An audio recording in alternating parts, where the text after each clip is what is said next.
오늘 우리에게 주신 하나님의 말씀은 사무엘하 7장 1절에서 5절 그리고 16절에서 17절입니다. GBS는 1절부터 17절인데요. 오늘 말씀은 좀 길어서 1절에서 5절 그리고 16절 17절만 읽도록 하겠습니다. 제가 한 절 여러분이 한 절 교독하도록 하겠습니다. 제가 먼저 읽겠습니다. 여호와께서 주위의 모든 원수를 무찌르사 왕으로 궁에 평안히 살게 하신 때에 선지자 나단에게 이르되 볼지어다 나는 백향목 궁에 살거늘 하나님에게는 휘장 가운데에 있도다. 나단이 왕께 아뢰되 여호와께서 왕과 함께 계시니 마음에 있는 모든 것을 행하소서 하니라. 그 밤에 여호와의 말씀이 나단에게 임하여 이르시되 가서 내 종 다윗에게 말하기를 여호와께서 이와 같이 말씀하시되 내가 나를 위하여 내가 살 집을 건축하겠느냐? 내 집과 내 나라가 내 앞에서 영원히 보존되고 내 왕위가 영원히 견고하리라 하셨다 하라. 다 같이 읽겠습니다. 나단이 이 모든 말씀들과 이 모든 계시대로 다윗에게 말하니라. 오늘 주신 말씀을 가지고 영원한 사랑으로 엮은 언약에 붙들린 인생이라는 제목으로 함께 말씀을 나누도록 하겠습니다. 여러분 어렸을 적에 한 번쯤은 이렇게 불러봤을 노래 같은데요. 이 노래 기억하시는지 모르겠습니다. 꼬마야 꼬마야 뒤를 돌아라 돌아서 땅을 짚어라. 부르셔 주시네요. 네, 들어보셨죠? 최근에 딸아이가 이 노래를 부르면서 아빠 이 노래 알아? 라고 물어보더라고요. 요즘은 태권도 학원에서도 이렇게 줄넘기를 배우는데 줄넘기 하다가 부른 노래인 것 같았습니다. 그래서 저도 이제 기억을 더듬으면서 순간적으로 이렇게 땅을 짚어라 이렇게 기억이 안 나더라고요. 떠듬떠듬 따라 불렀습니다. 그랬더니 정말 어렸을 때 동네 아이들과 함께 신나게 놀던 기억이 잠깐 새록새록 나더라고요. 이 노래를 누나들이 이렇게 고무줄하면서 불렀던 것 같기도 하고 기억이 좀 났습니다. 이게 뭐라고 잠시 흥얼거렸는데 35년의 세대 차이를 넘어 아빠와 딸이 함께 어린 동심을 잠시나마 이렇게 공유하게 되었습니다.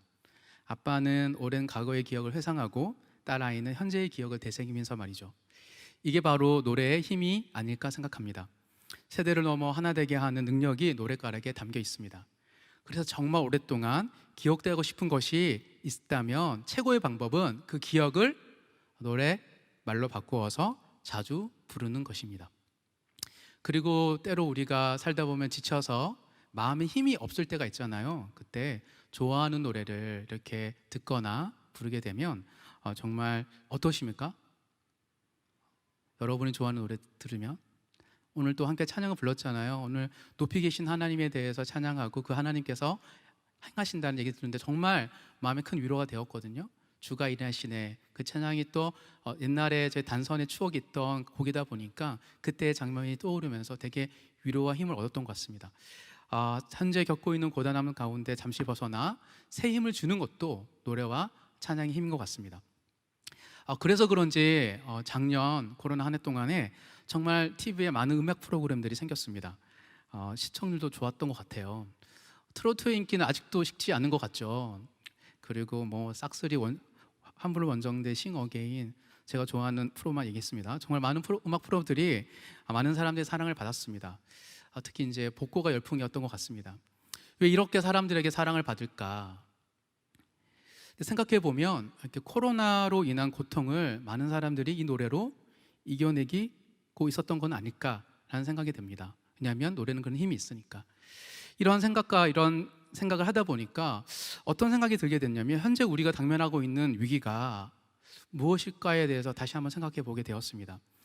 과거를 회상하는 노래들의 인기가 계속 구가되는 것이 반갑기는 하지만 한편 달리 말하면 현재 우리가 함께 부를 노래가 실종되고 있는 것은 아닐까라는 생각도 들었기 때문입니다. 약간의 이제 과장을 더한다면 어쩌면 지금 이 코로나 시기를 살고 있는 우리들은 함께 부를 노래가 없는 것 같습니다. 코로나로 인해서 함께 추억하고 기억할 순간이 주어지지 않았기 때문입니다. 그러니 함께 나누고 노래 부를 기억조차 없는 것이죠. 노래가 아니지 않습니까? 함께 그 순간에 함께 그곳에서 봤던 것들을 나누는 거죠. 어떻게 보면 이제 더 이상 함께 부를 노랫말이 없어지는 것 같습니다. 사랑하는 형제, 자매 여러분, 작년 한 해를 생각해 볼 때 정말 아쉬움이 많잖아요. 저도 작년 한 해를 생각해 보다 보면 어떤 기억들이 있냐면 이제 어느 생일이든 어떤 기념하는 날이거든 명절이든 어느 날인데 카톡 부서를 이렇게 바꾸고 싶어요. 하도 안 바뀌니까 바꾸고 싶다 보니까 뭐 만나지도 않고 뭐 그게 없으니까 찍은 사진도 없어서 제가 뭐 재작년 그러니까 코로나 이전의 사진들을 이제 가끔 푸사에 올린 적이 있습니다. 그런 적 경험 있으시죠? 순간 올렸다가 마스크가 없는 사진이 불러올 오해와 파장으로 인해서 뒤늦게 급 삭제했던 기억들이 전 있는데 여러분도 있으신가요? 네. 다시 말하면 위드 코로나가 가장 큰 위기는 새롭게 부를 노랫말들이 없어지고 있다는 것입니다. 어쩔 수 없는 언택트 말이 좋지만 사실 사람과 사람 사이에 벌어진 여러 가지 에피소드가 점점 사라지고 있습니다. 함께 고백할 기회가 없고 함께 기억할 추억이 없기에 함께 부를 새 노랫말이 없는 것은 당연지사입니다. 이처럼 코로나로 인한 추억의 실종은 결국에는 공동체의 붕괴를 야기하는 것 같습니다. 그게 우리가 당면한 가장 큰 위기입니다. 그리고 공동체의 위기는 곧 우리 존재의 위기를 뜻합니다. 왜 그럴까요? 신학자 제임스 구스타소는 교회란 공동의 기억으로 형성된다고 말합니다. 교회란 공동의 기억으로 특세, GBS, 함께 예배드리는 순간들, 함께 먹고 마시며 떠드는 것들, 부대끼는 것들, 그 속에서 눈물, 기쁨, 우리가 생각했을 때 소초하면 사랑의 교회, 본당하면 은혜에 안아주시면 본당, 이런 언어와 그때 나누었던 것들이 공동의 기억이거든요. 공동의 기억이 곧 공동체를 형성하고 교회를 형성하는데, 이 말은 곧 공동의 기억이 없다면 공동체가 없다는 뜻입니다. 더불어 기억이 사라지면 뭐가 사라집니까? 정체성도 사라집니다. 마치 어떤 사람이 뇌를 다치거나 치매에 걸렸을 때 그가 기억을 잃었어요. 그러면 어떻게 됩니까? 그의 정체성이 함께 사라지는 것은 당연한 일입니다. 기억이 곧 그의 정체성이기 때문이죠. 즉 함께할 기억이 사라질수록 우리는 하나님의 백성으로서의 정체성과 공동체가 점점 희미해지고 결국에는 잃게 될 것입니다. 그렇다면 우리는 어떻게 해야 할까요? 이런 시대를 살아가면서 실제로 지난 1년 동안 우리 모두는 정말 치열하게 공동체를 지켰습니다. 이로 말할 수 없는 수고와 노력이 있었음을 우리 서도는 너무 잘 알고 있습니다. 줌으로 하거나 계속 끊임없이 우리가 우리 공동체를 유지했죠. 그 과정에서 사실 여러 시행착오도 있었습니다. 그렇기에 지금 이 자리에서 함께 예배를 드릴 수 있는 것입니다. 정말 여기 계신 한 분 한 분들이 자랑스럽고 고맙고 여러분들의 고군분투를 통하여서 우리의 정체성과 우리 공동체성이 유지되고 지켜졌음을 한번 말하고 싶었습니다. 그런 의미에서 정말 영적인 자부심을 가져셔도 될 것 같습니다. 이는 하나님이 정말 기뻐하시는 일이기 때문입니다. 그러나 코로나 여전히 기세가 등등하고 합니다. 그렇다고 우리는 멈출 수 없습니다. 지속적인 코로나의 도전에도 불구하고 존재의 이유를 찾아 떠나는 우리의 믿음의 여정은 멈출 수 없기 때문입니다. 우리에게 생명이 있기 때문에, 예수의 마음이 있기 때문에 우리가 가만히 있을 수 없습니다. 예배 드리지 않을 수가 없는 것입니다. 그렇기에 성경을 통하여서 우리는 지속적으로 이 만날 수는 없지만 만나서 공동의 기억을 가져야지만이 우리의 존재의 이유와 공동체성이 나오기 때문에 이 갈림길설에서 애매하게 살아가는 것이죠. 그런 부분에서 성경을 통해서 지속적으로 우리는 우리 내면에 있는 질문과 또 우리의 생각들을 점검받으면서 조정할 필요가 있습니다. 성경은 모든 시대에 적용하는 하나님의 살아있는 말씀입니다. 모든 세대와 모든 사람에게 적용되는 성경의 원리가 모든 성경에 있습니다. 그렇게 본다면 오늘 사무엘하 7장은 지금 코로나 위기 속에서 단절을 통하여서 우리의 공동체성과 정체성이 사라져가는 이 위기 속 앞에 놓여있는 우리들에게 어떻게 이 위기를 극복해야 한다라고 말하고 있을까요? 다윗은 수많은 위기를 극복하면서 성경에서 가장 하나님의 마음에 합한 자라고 불림받았습니다. 다윗의 믿음은 위기와 역경을 통해 더욱 커지고 견고해졌습니다. 다윗은 위기 속에서 하나님의 자녀로 빚어지고 더 자라난 것이기 때문입니다. 그런데 어떻게 그런 일이 일어났을까? 가능했을까? 다윗에게는 어떤 비결이 있었을까를 묵상하면서 제가 받은 은혜를 함께 나눌 때 큰 은혜 받으시기를 간절히 소망합니다. 저는 오늘 본문을 통하여서 위기를 극복하는 믿음, 점점 자라는 믿음에 대한 두 가지 성경적 원리를 제가 보고 함께 제시할 때 위기 가운데서도 기회를 얻은 다윗처럼 전화 유복의 은혜가 우리 모두에게 가득하기를 간절히 소망합니다. 지금 이 순간에도 토기 장애이신 하나님께서는 우리를 빚으시고 우리의 믿음을 자라나게 하시기 때문입니다. 다윗에게서 발견한 믿음의 원리, 첫 번째는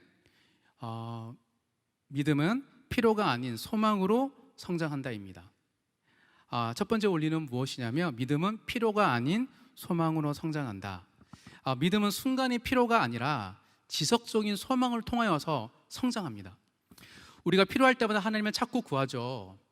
그것은 바른 믿음의 태도입니다.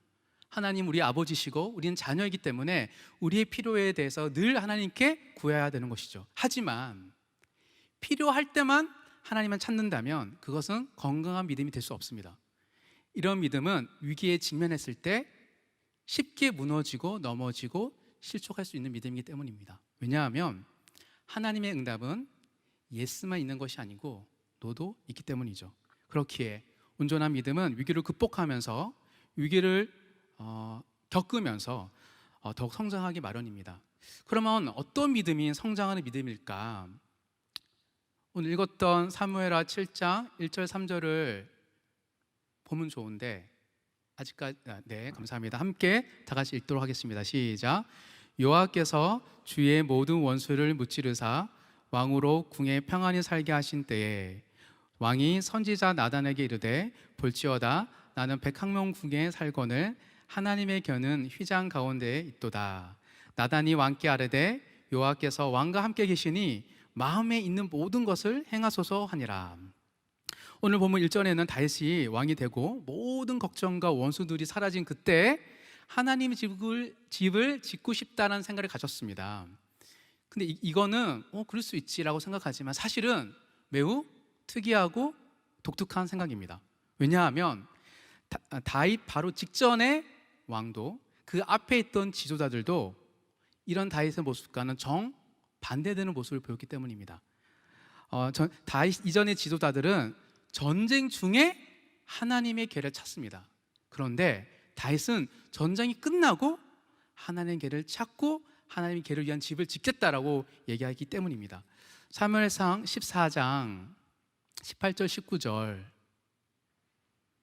자막이 제가 읽어드리겠습니다. 제가 읽겠습니다. 사울이 아히야에게 이르되 사울입니다. 하나님의 계를 이리로 가져오라 하니 그때에 하나님의 계는 이스라엘 자손과 함께 있었음이라. 사울이 제사장에게 말할 때에 아히야 제사장이죠. 블레셋 사람들의 진영에 소동이 점점 더한지라. 사울이 제사장에 이르되 내 손을 거두라. 가져가지 마라, 가져오지 마라라고 얘기하는 것이죠.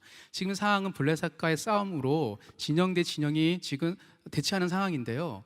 블레셋 가운데 지금 소동이 일어나니까 지금 쳐야 돼 말아야 돼. 순간에 내가 어떤 판단을 할지 모르겠으니까 하나님 계를 찾고 있는 거예요, 사울이. 그런데 너무 급박하게 돌아가니까 아니 가져오지 마라는 하는 장면입니다. 이게 사울과 언약궤의 이야기이죠. 그 다음입니다. 사무엘상 4장 3절입니다. 제가 읽겠습니다. 백성이 진영으로 돌아오매 이스라엘 장로들이 사울 왕이 왕으로 서임받기 이전에 이스라엘 장로들이 이르되 여호와께서 어찌하여 우리에게 오늘 블레셋 사람들 앞에 패하게 하셨는고 여호와의 언약궤를 실로에서 우리에게 가져다가 우리 중에 있게 하여 그것으로 우리 원수들의 손에서 구원하게 하자 하니. 무슨 말이냐면 사울 왕 이전에는 사울 왕이 제1대 왕이거든요. 이스라엘 왕이 없었기 때문에 그런 각 지파의 장로들이 다스렸어요. 그들도 지금 블레셋과의 싸움이 있습니다. 계속 블레셋 싸움이에요. 근데 거기서 패배하자 그 원인이 무엇일까 서로 의논하다가 여호와의 계가 없기 때문이야 라고 판단한 거죠. 왜냐하면 강난 시절에 하나님 계가 앞서갈 때 수많은 싸움 속에 이겼거든요. 그래서 여호와의 하나님, 언약의 하나님은 전쟁에 능한 전쟁의 신이라는 생각들이 있었어요. 그래서 그들은 그들의 전쟁의 실패를 그들에게 찾지 않고 전쟁 중에 언약궤가 없다라고 찾습니다. 그래서 가져와요. 그리고 싸웁니다, 블레셋과. 근데 대패합니다. 그리고 언약궤를 블레셋에게 뺏기고 말죠. 이것이 바로 다윗 이전의 지도자들이 언약궤를 찾았던 배경입니다. 그런데 다윗은 어떻습니까? 다윗은 사무엘하 5장, 우리 지금 사무엘하 7장을 본문으로 보고 있죠. 5장에 보면 블레셋과의 싸움에서 이겼습니다, 다윗이. 그리고 나서 6장에서 언약궤를 가져옵니다. 다윗은 여부수가 다스리고 있던 예루살렘 성을 정복했습니다. 그러니까 400년 동안 어느 누구도 정복하지 못한 그 예루살렘 성을 정복해서 처음에는 다윗성이를 불려요. 그걸 수도로 칭하는데 그 수도에 블레셋과 싸우며 승리하고 나서 하나님께를 모셔옵니다.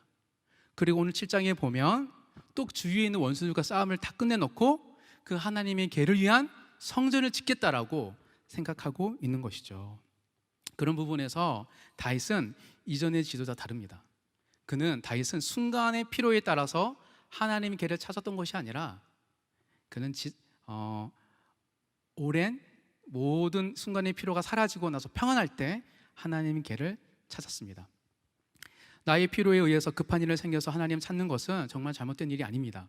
다윗도 순간의 필요를 놓고 하나님께 정말 많이 구했습니다. 시편에 보면 많이 나오고 있습니다. 하지만 순간의 위기를 모면하려고 피하려고 하나님의 계를 이용하는 것은 조금 다릅니다. 하나님께 간구하는 것과 하나님을 이용한다는 것이 미묘하지만 분명히 다른 것처럼 말이죠. 그렇기에 다윗의 행동은 그 당시 지도자들과 모습과 너무 달랐고 특별한 행동이었습니다. 그렇다면 다윗은 어떻게 이렇게 그도 정말 급한 상황이 많았는데 하나님 언약궤 이용하지 않고 그냥 평안할 때 하나님 궤를 찾는 그런 믿음의 사람이 될 수 있었을까? 그것은 다윗의 일생에 나와 있습니다.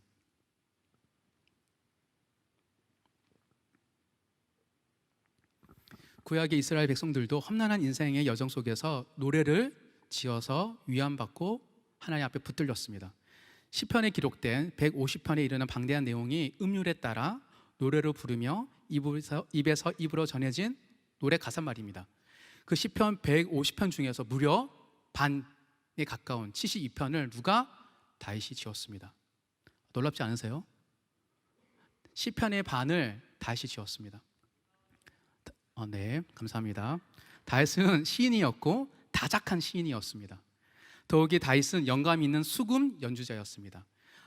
다윗은 작은 하프처럼 생긴 이 수금을 연주하면 다윗의 수금을 듣는 사람의 마음이 단순히 귀로 들었던 게 아니라 마음에 뭔가 일어났습니다. 지금 신금을 울리는 수금 연주자였습니다. 실제로 악령에 시달린 그래서 정신이 피폐해졌던 사울 왕이 너무 힘드니까 그런 음악하는 사람을 찾았거든요. 근데 다윗이 수소문 끝에 와서 다윗의 수금을 탁 키니까 사울이 치유되고 회복되면서 악령이 떠나갔다고 성경은 기록하고 있습니다. 그 정도로 영감 있는 연주자였습니다. 이런 다윗의 모습은 무엇을 뜻할까요? 영감 있는 연주가 그냥 됩니까? 시가 입에서 그냥 나오십니까? 그렇지 않죠. 다윗은 정말 평탄치 않은 인생길을 걸었고 그 가운데 잊지 못한 하나님의 은혜와 간증들이 그의 삶에 무궁무진했던 사람이었습니다.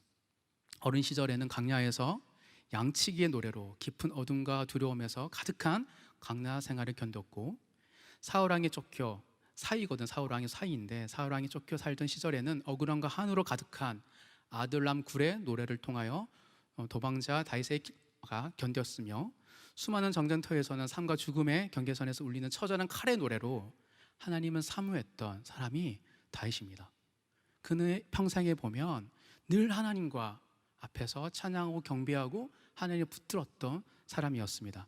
다윗의 시편, 다윗의 노래 27편 3절 4절에 보면 이런 말이 있습니다. 우리 다 같이 한번 읽었으면 좋겠습니다. 함께 읽겠습니다.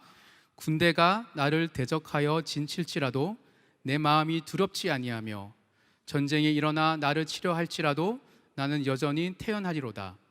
내가 여호와께 바라는 한 가지 일 그것을 구하리니 곧 내가 내 평생에 여호와의 집에 살면서 여호와의 아름다움을 바라보며 그의 성전에서 사모하는 그것이라. 즉 다윗이 하나님의 계를 찾은 이유는, 그리고 성전을 지으려고 한 이유는 무엇입니까? 다윗의 일생의 소망이었습니다. 소원이었습니다.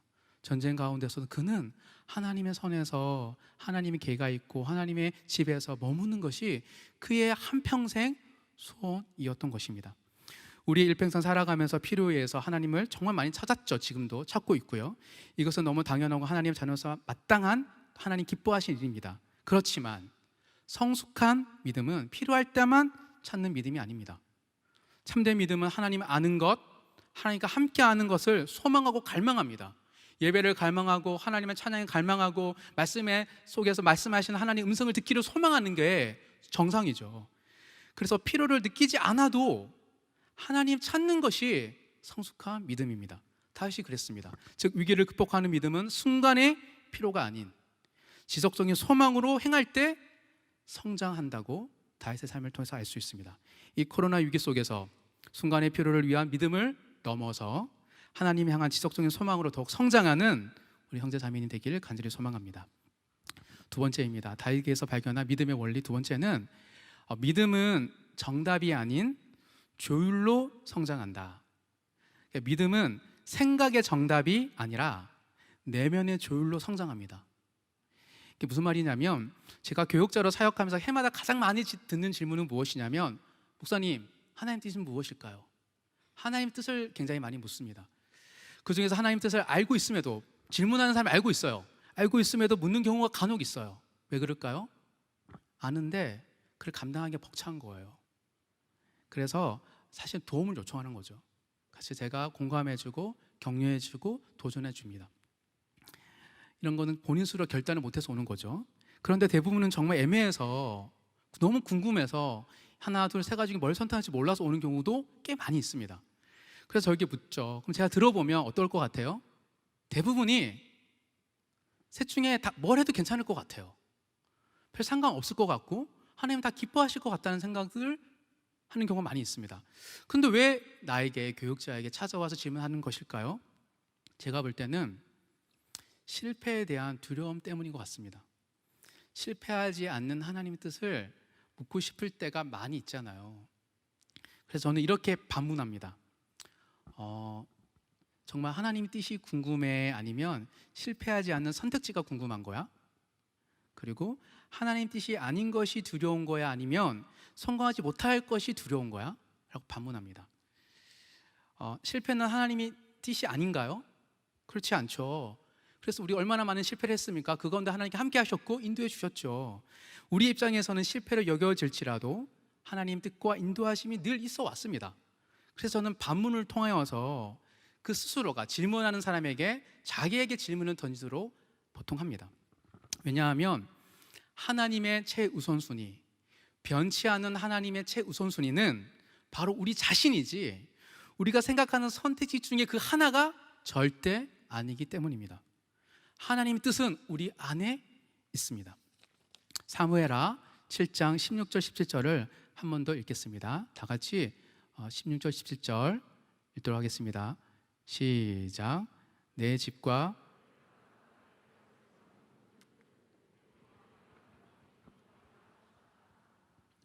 나단이 이 말씀들과 이 모든 계시대로 다윗에게 말하니라.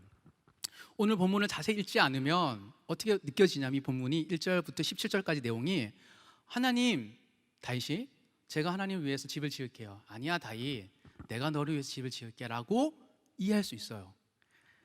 왜냐하면 결국 하나님께서는 다윗을 위한 영원한 나라와 영원한 집을 주시잖아요. 그런데 가만히 보면 이제 그렇지 않아요. 성전을 짓고 싶어하는 다윗을 향해서 하나님께서 반문하십니다. 이렇게 반응하시는 것처럼 보여요. 다윗이 나단과 얘기하면서 성전을 짓고 싶다는 얘기를 하니까 하나님이 나단에게 나타나셔서 성전? 웬 성전? 그래서 5절부터 8절까지를 제가 간단히 정리하면 다음과 같습니다. 5절, 하나님이 다윗에게 하는 말입니다. 네가 나를 위하여 내가 살 집을 건축하겠다고? 6절, 난 지금까지 성막에서 너희와 함께 잘 지냈는데? 7절, 그리고 내가 언제 백합형 집에 백향목 집을 건축해 달라고 말한 적 있니? 다 한 번이라도? 8절, 다윗 기억해봐. 넌 양치기였어. 양치던 너를 내가 이스라엘의 주권자로 삼았잖아 라고 말을 하고 있습니다. 하나님이 정말 하나님께서 엄청난 팩트 폭격 수준의 날선 반문을 지금 누구에게? 다윗에게 하고 계십니다. 이 얘기를 들었던 다윗의 기분은 어땠을까요? 하나님 향한 선의를 하나님께 무참히 짓밟은 것 같은 느낌이 들면서 근데 맞는 말이야, 틀린 말은 아니야. 그래서 굉장히 서운하면서 괜히 얘기했다 라는 이런 생각들을 했을 것 같습니다. 후회의 감정이 그에게 순식간에 찾아왔을 것 같아요. 여기서 질문이 생깁니다. 아니, 결과적으로 하나님께서 다윗의 소망을 들어주실 거면서 왜 더 큰 언약의 선물까지 주시죠? 영원한 언약에 대한. 근데 왜 이렇게 예민하고 까칠하게 얘기하는 것처럼 보일까요? 왜 다윗의 그 선의를 무참히 질밟는 것처럼 얘기하시는 것일까요? 대한 질문이 생깁니다.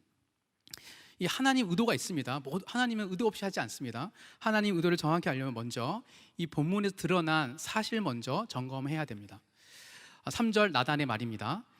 다윗이 그런 좋은 마음 가지니까 나단이 얘기하는 거죠. 여호와께서 왕과 함께 계시니 마음에 있는 모든 것을 행하소서에서 하나님이 다윗과 함께 했다는 거 맞아요.